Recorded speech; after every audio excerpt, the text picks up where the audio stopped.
Selamat berjumpa kembali kepada pemirsa dimanapun berada yang dikasihi dalam Tuhan kita Yesus Kristus.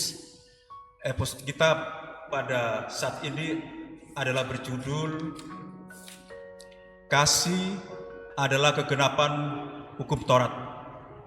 Sering kita memandang bahwa kasih dan hukum Taurat tidak ada hubungan kembali pada saat ini. Baik, sebelum kita bahas, kita ulas, kita berdoa. Bapak Dil Sopotan untuk memimpin dalam doa. Mari kita berdoa. Ya Tuhan Bapa di sorga, kami akan mempelajari pelajaran sekolah Sabat. Kiranya kuasa Roh Kudus Tuhan bersama-sama dengan kami dan pemirsa kami, agar setiap ulasan-ulasan pelajaran yang akan kami berikan boleh memberikan manfaat rohani, membuka wawasan, memberikan pencerahan untuk kami boleh memahami lebih dalam lagi, lebih baik lagi akan kebenaran firman Tuhan lewat pelajaran sekolah Sabat pada pekan ini. Terima kasih ya Tuhan, di dalam nama Yesus kami berdoa. Amin.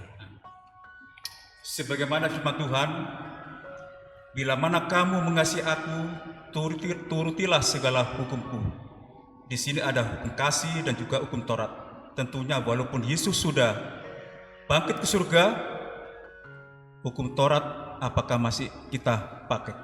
Baik, kita akan mendengarkan ulasan Pak Pendeta untuk poin pertama, yaitu hukum Tuhan mengacu pada hubungan, bukan pada prinsip-prinsip abstrak. Oke, Pak Pendeta, boleh dibahas. Terima kasih Paulet. Pemirsa yang dikasihi oleh Tuhan Yesus Kristus, jadi untuk bagian yang pertama dari pelajaran sekolah Sabat kita ini pada pekan ini, kasih adalah kegenapan hukum Taurat. Saya akan membahas tentang bagaimana hukum Tuhan mengacu pada hubungan. Jadi sifatnya ini hubungan personal dan bukan pada prinsip-prinsip abstrak. Jadi Tuhan datang kepada manusia dalam bentuk hubungan secara personal. Kita lihat di dalam pelajaran sekolah Sabat ini, di dalam Roma 13 ayat 8, ayat inti atau ayat hafalan kita, janganlah kamu berhutang apa-apa kepada siapapun juga, tetapi hendaklah kamu saling mengasihi, sebab barang siapa mengasihi sesamanya manusia, ia sudah memenuhi hukum Taurat. Perhatikan kalimat yang terakhir bahwa Yesus menghendaki, Tuhan menghendaki kita mengadakan satu hubungan personal dengan sesama manusia dengan cara mengasihi atau memberikan kasih. Dengan kita melakukan hubungan ini, kita sementara menduplikasi apa yang Tuhan inginkan. Untuk kita berhubungan juga, kita mencintai Tuhan dengan sebulat-bulat hati kita kepada Tuhan Yesus. Dan di sini ada beberapa prinsip-prinsip secara nyata yang disampaikan di dalam Roma 13 ayat 8 ini, bahwa janganlah kamu berhutang apa-apa kepada siapapun juga. Ini adalah sebuah himbauan lewat firman Tuhan ini untuk kita waspada terhadap diri kita, mengetahui keberadaan, kemampuan, kebutuhan dari kehidupan kita, sehingga kita dapat memastikan kita menuruti firman Tuhan ini untuk tidak berhutang kepada siapa-siapa.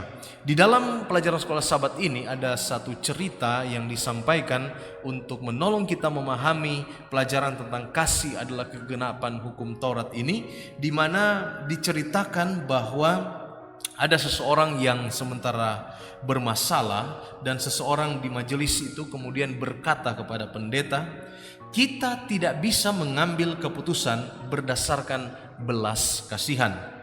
Lalu disampaikan bahwa pendeta ingin tahu seperti apa pemahaman dari orang tersebut mengenai Allah dan hukum Allah. Jadi yang dinamakan belas kasihan tentunya harus menjadi hal yang utama dalam cara kita berurusan dengan orang lain. Jadi belas kasihan ini harus menjadi prinsip di dalam kehidupan kita, terutama ketika kita berurusan dengan orang yang dalam kondisi bersalah. Jadi terutama mereka yang bersalah, yang perlu kita kedepankan adalah prinsip belas kasihan. Kenapa? Karena belas kasihan ini tidak bisa dipisahkan dengan yang namanya kasih. Kasih yang dinyatakan di dalam Roma 13 ayat 8, mengasihi sesama manusia berarti memenuhi hukum Taurat. Jadi jika kasih merupakan penggenapan dari hukum Taurat, maka kita harus berhati-hati untuk tidak memikirkan secara terpisah dari kasih itu dan memikirkan kasih dengan cara yang tidak berhubungan dengan hukum. Jadi ada dua hal yang harus menjadi perhatian kita. Memikirkan kasih itu jangan terpisah dengan memikirkan kasih yang tidak berhubungan dengan hukum. Pemberi hukum ilahi itu adalah kasih, karenanya hukum Allah adalah hukum kasih. Karena Dia, Allah itu kasih, maka hukumnya juga adalah kasih. Dia memberikan hukum kasih kepada kita, sebagaimana yang dinyatakan oleh Ellen White di dalam buku Christ Objects Lesson halaman 305. Jadi hukum Allah itu bukanlah seperangkat prinsip abstrak. Tadi sampaikan hukum Allah itu hubungan, bukan prinsip abstrak, melainkan ini merupakan satu perintah dan petunjuk yang tentunya tujuan besarnya adalah untuk kebaikan saudara dan saya. Jadi hukum ini untuk kebaikan kita manusia. Hukum Allah merupakan ekspresi kasih Allah sendiri yang diungkapkan kepada kita. Itulah sebabnya hukum kasih itu ada 10 hukum Tuhan yang dituliskan di dalam Keluaran pasal 20 yang kemudian diringkaskan di perjanjian baru di dalam Matius 22 ayat 37, bahwa kasih kepada Allah, dan ayat 38 39 kasih kepada sesama manusia. Dan hukum Taurat itu adalah hukum yang kudus, benar dan baik. Dan perlu dipahami bahwa kasih ini adalah landasan dari hukum Taurat ini. Bisa jadi hukum Taurat itu dalam pemandangan manusia akan menghukum seseorang, tetapi ingat bahwa landasan dari hukum Taurat ini adalah kasih. Jadi kasih adalah hal yang perlu kita pikirkan ketika kita berbicara menyangkut hukum Taurat. Dan hukum Taurat itu kudus, baik dan benar untuk kita semua. Hukum dan kasih karunia itu baik untuk kita semua. Saya kira ini pelajaran yang pertama yang boleh kita bagikan. Baik, terima kasih penjelasan daripada Pak Pendeta. Sangat jelas sekali bahwa hukum Tuhan adalah ekspresi daripada Allah yang penuh kasih. Jadi bukan pada prinsip-prinsip yang abstrak, Pak Pendeta ya. Ya. Baik, lagi selanjutnya kita akan ulas poin yang kedua yang akan diulas oleh Bapak di PCA-an, yaitu 10 perintah Allah menggambarkan ungkapan kasih kita yang benar kepada Allah dan sesama. Waktu diberikan. Baik, terima kasih untuk waktu bagi saya. Bapak Ibu, saudara-saudara sekalian, pada saat ini ketika kita belajar firman Tuhan untuk melanjutkan pelajaran yang sudah disampaikan tadi oleh Pendeta Del Sumpotan, hukum dan kasih karunia. Kadang-kadang kita berpikir bahwa Tuhan memberikan hukum itu adalah agar kita bisa diselamatkan melalui penurutan kepada hukum. Kita sebagai orang Kristen tidak seperti itu pemahaman tentang hukum. Kenapa Tuhan memberikan hukum kembali kepada Musa untuk disampaikan kepada bangsa Israel? Karena dengan hukum ini Tuhan berharap bahwa manusia lebih memahami tentang kasih Tuhan melalui perintahnya. Itulah sebabnya dalam Yohanes pasal 14 di ayat 15, jikalau kamu mengasihi aku, kamu akan menuruti segala perintahku. Jadi bukti kasih kita dalam pelajaran kita dari mulai sekolah sahabat pertama sampai sahabat 13 ini berbicara tentang kasih. Bukti kasih kita kepada Tuhan itu adalah melalui penurutan kepada hukumnya. Dan hukum itu tidak menyelamatkan kita. Sekali lagi, hukum itu tidak menyelamatkan kita. Tapi dengan penurutan kita kepada hukum, itu menunjukkan bahwa kita mengasihi Allah dan Allah sudah mengasihi kita. Bagaimana kalau begitu keselamatan? Keselamatan diberikan bukan oleh karena penurutan kepada hukum, tapi keselamatan diberikan oleh karena kasih karunia Allah. Karena kasih Tuhan, maka kita diberikan keselamatan itu dengan iman, dikatakan dalam Efesus pasal 2 ayat Sebab karena kasih karunia kamu diselamatkan oleh iman. Jadi kita diselamatkan oleh iman. Itu bukan hasil usahamu, tetapi pemberian Allah. Saudara, keselamatan tidak dicapai dengan penurutan kepada hukum. Keselamatan tidak bisa kita capai dengan kebaikan kita. Dengan perbuatan baik apapun, kita tidak bisa selamat. Tetapi kasih karunia itulah yang menambahkan kepada kita keselamatan. Itulah sebabnya Yesus harus datang ke dunia ini untuk menyatakan kasih-Nya itu. Karunia diberikan kepada kita untuk supaya kita memperoleh keselamatan. Yang berikut, dalam Perjanjian Lama pun dikatakan dalam Yeremia pasal 31 ayat 33. Hukumku, kata Tuhan, aku akan menaruh Tauratku dalam hatimu. Maka aku akan menjadi Allah mereka dan menjadi umatku. Jadi ketika kita berat sekali ini menurut perintah Allah. Banyak orang mundur jadi umat Tuhan karena begitu berat untuk menuruti 10 perintah Tuhan. Bagi manusia mungkin tidak bisa kita, tidak mampu kita melakukan perintah Tuhan 10 hukum ini. Tetapi jangan lupa Tuhan katakan, kalau kita mau dan memohon kepada Tuhan untuk bisa melakukan 10 hukum itu, Tuhan akan katakan, aku akan menaruh Tauratku dalam hati. Jadi perintah Tuhan itu kita bisa menuruti karena Tuhan memberikan hati kepada kita. Hati penurutan itu penting, saudara.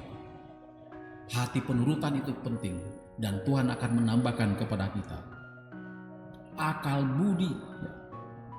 Taurat akan masuk dalam hati kita dan kita bisa menurutkan perintah Tuhan.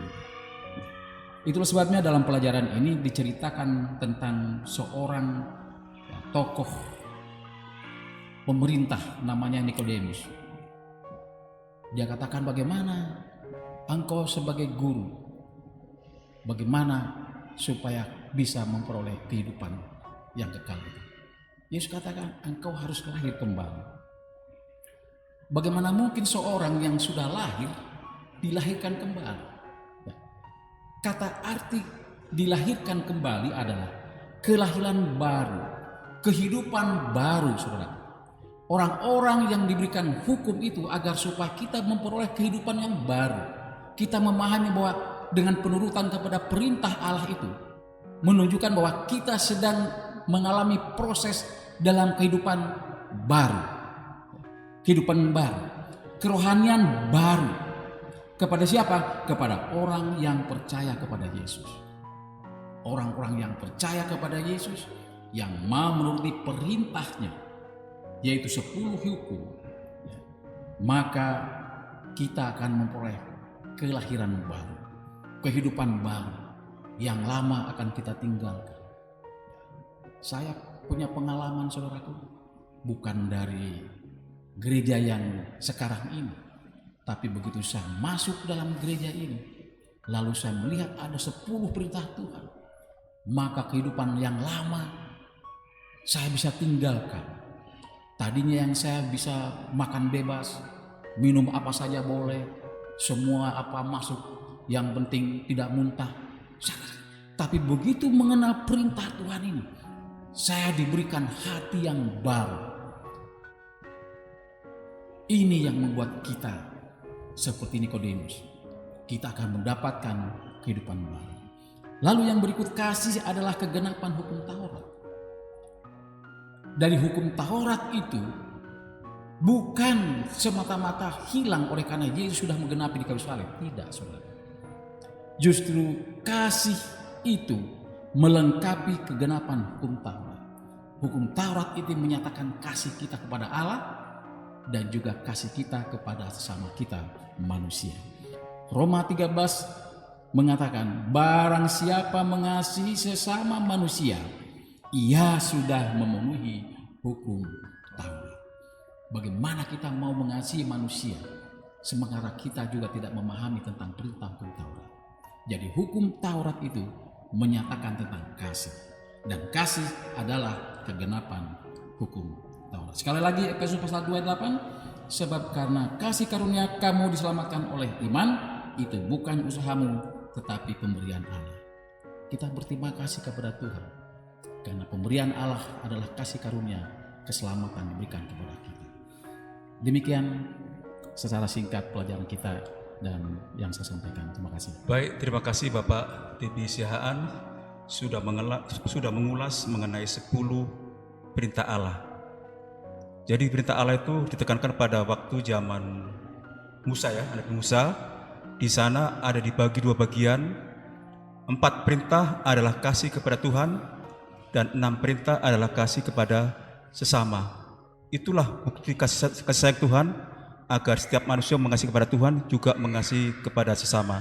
Tapi ingat bahwa semuanya itu keselamatan ada bila mana Tuhan berikan kasih karunia yang luar biasa kepada kita melalui Yesus di kayu salib.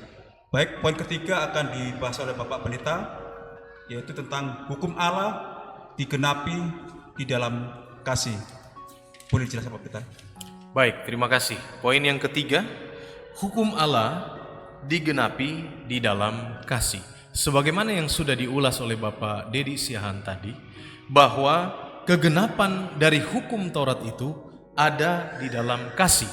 Nah, oleh karena itu, di dalam pelajaran kita yang dipentingkan di sini adalah bagaimana supaya kita saling mengasihi. Karena dengan kita saling mengasihi, kita sementara menggenapkan atau menggenapi hukum Taurat itu sendiri. Karena inti dari hukum Taurat itu adalah kasih. Jika kasih adalah penggenapan hukum, maka seseorang tidak dapat memelihara hukum Allah dalam arti penuh hanya dengan menahan diri untuk tidak melakukan hal-hal yang salah. Melainkan hukum kasih itu sendiri yang dituliskan di dalam Alkitab tidak hanya memerintahkan kita untuk menahan diri dengan tidak melakukan kejahatan, tetapi hukum ini juga mendorong kita untuk menyatakan kasih Allah kepada sesama kita. Dan tidak hanya sesama kita anggota gereja saja, tetapi untuk seluruh umat manusia yang membutuhkan kasih. Dan disitulah kita menjadi saksi-saksi Tuhan di hadapan banyak orang. Jadi perlu dipahami di sini bahwa yang dinamakan hukum itu, hukum yang ada di dalam firman Tuhan itu adalah hukum yang mana bukan hanya membatasi kita untuk tidak melakukan pelanggaran-pelanggaran, tapi ingat, hukum juga harus kita lakukan dalam bentuk kasih kepada sesama kita manusia. Oleh karena itu, di dalam ayat firman Tuhan di sini disebutkan di dalam 1 Petrus 4 ayat 8, tetapi yang terutama kasihilah sungguh-sungguh seorang akan yang lain, sebab kasih menutup banyak sekali dosa. Dengan kita lebih berfokus kepada mengasihi orang, menunjukkan belas kasihan kepada orang, maka kita akan jauh dengan sendirinya dari dosa itu sendiri. Jadi kita bukan hanya memandang hukum sebagai bentuk penghukuman kepada orang lain. Kita tidak memandang hukum sebagai bentuk menolong saya untuk tidak melakukan kesalahan, menolong saya untuk tidak melakukan dosa. Ya, hukum berperan dalam hal itu. Tetapi ingat, ada bagian yang penting juga, yaitu dengan adanya hukum kasih itu, mari kita tunjukkan rasa mengasihi kita, berbelas kasihan kita kepada orang lain yang ada di sekitar kita. Saya kira itu Pak Ulet untuk bagian yang ketiga ini. Baik, terima kasih Pak Pendeta, sudah sangat jelas sekali bahwa kasih dan hukum Taurat sangat erat sekali Pak ya. Jadi kalau semata-mata kita menjalankan hukum Taurat, kalau tidak ada kasih maka di sana ada kejahatan. Sebagaimana yang dilakukan oleh tokoh-tokoh agama, orang-orang Farisi, orang-orang Taurat. Tetapi dengan kedatangan Yesus Kristus, ada kasih yang sungguh-sungguh dari Yesus adalah dengan belas kasihan. Itulah kasih yang menyelamatkan. Sehingga Yesus harus mati di kayu salib supaya ada pengampunan, keselamatan bagi kita. Baik, terima kasih kepada Bapak Pendeta sama Pak Dibesiaan. Mungkin dari sini ada kesimpulan dari Pak Pendeta? Saya kira kesimpulannya singkat saja bahwa di dalam pelajaran ini, pada sepanjang minggu ini yang kita belajar tentang kasih merupakan kegenapan hukum Taurat, Di sini secara praktikal kita dihimbau untuk selain kita memahami hukum itu sebagai alat untuk supaya kita jangan berbuat dosa, jangan melakukan pelanggaran-pelanggaran, juga hukum ini menolong kita untuk bagaimana memotivasi kita untuk kita menyampaikan kasih itu kepada orang lain, pada sesama kita manusia. Terima kasih. Jadi hukum Taurat bukan ditiadakan ya, sebagaimana Yesus. Tuhan Yesus tidak satu iota pun Tuhan Yesus tidak meniadakan hukum Taurat, justru digenapi dengan kasih. Agar dengan hukum Taurat itu kita tahu bagaimana arah hidup kita untuk yang benar di hadapan Tuhan. Baik, terima kasih kepada Bapak Pendeta Desempotan juga Bapak Divisiaan sudah mengulas pembahasan kita mengenai kasih adalah kegenapan hukum Taurat. Semoga firman yang sudah disampaikan menjadi berkat. Kita semakin memahami betapa pentingnya hukum Taurat dan kasih dalam kehidupan kita, sehingga kita menjadi manusia yang baru, ciptaan yang baru, yang bertumbuh di dalam kasih Tuhan Yesus Kristus. Demikianlah pembahasan kita pada saat ini. Tuhan berkati.